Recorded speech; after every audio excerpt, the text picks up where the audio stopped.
Assalamualaikum warahmatullahi wabarakatuh. Apa kabar semua? Semoga di masa pandemi seperti ini kita semua senantiasa dalam keadaan sehat. Perkenalkan, nama saya Zainani Nur Antika, mahasiswa semester 5 program studi Teknik Produksi Benih jurusan Produksi Pertanian Politeknik Negeri Jember. Panarukan merupakan salah satu kecamatan di Situbondo, Provinsi Jawa Timur. Potensi wilayah Panarukan ada pada sektor pertanian, sektor peternakan, dan sektor perikanan.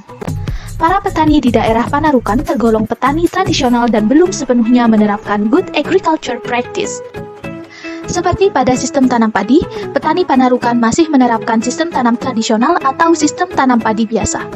Padahal, Kementan sendiri telah menyarankan menggunakan sistem tanam jajar legowo untuk mencapai target P2BN atau peningkatan produksi beras nasional.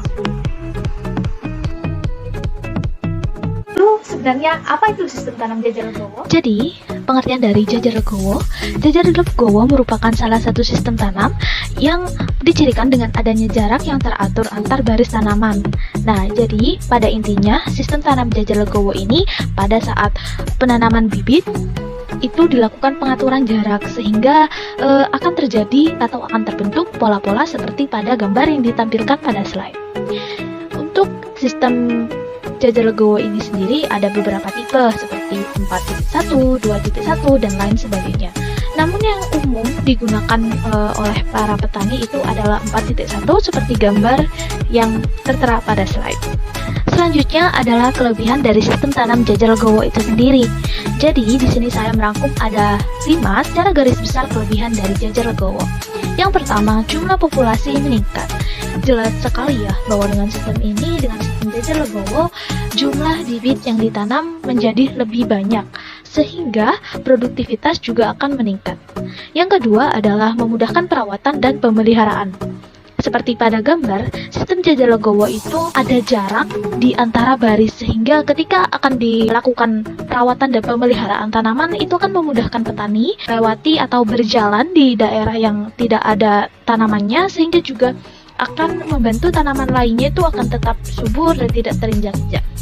Dan yang ketiga yang pasti menekan serangan hama dan penyakit relate dengan nomor 2 dengan adanya baris kosong sehingga memudahkan para petani ketika akan menyiangi atau pengendalian hama dan penyakit.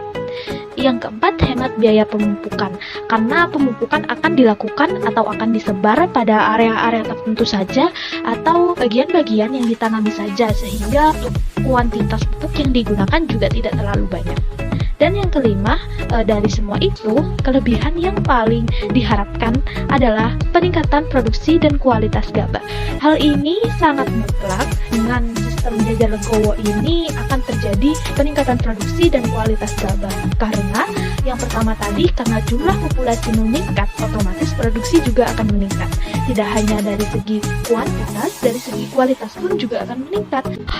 Jadi pada gambar di atas itu sangat jelas sekali ya, jika menggunakan sistem tanam tradisional jarak antar baris atau bahkan antar tanaman itu hampir sama sehingga resiko terinjak-injak ketika sedang melakukan pemeliharaan atau pengendalian itu sangat besar dibandingkan dengan foto yang di sebelahnya dengan adanya jarak yang cukup luas sehingga ketika pemeliharaan atau pengendalian resikonya sangat kecil gitu karena jarak tersebut sangat pas Pak untuk ukuran manusia dewasa untuk melewati.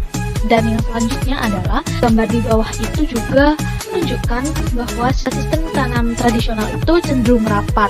Nah, karena rapat tadi sehingga terjadi persaingan unsur hara, persaingan sinar matahari juga berbeda dengan gambar yang berada di sebelahnya, ada space atau ada jarak di sana sehingga matahari bisa dengan mudah masuk ke hampir semua bagian yang ada di sawah tersebut. Berdasarkan pemaparan tadi, dapat kita simpulkan bahwa sistem tanam jajar legowo memiliki banyak keuntungan serta dapat meningkatkan hasil baik dari segi kualitas dan juga kuantitas. Nah, dengan demikian, otomatis kesejahteraan petani akan meningkat. Namun, masih diperlukan pengenalan dan pendekatan intensif kepada para petani agar para petani bersedia dan yakin untuk menerapkan sistem ini. Sekian yang dapat saya sampaikan. Mohon maaf apabila terdapat salah kata. Terima kasih. Wassalamualaikum warahmatullahi wabarakatuh.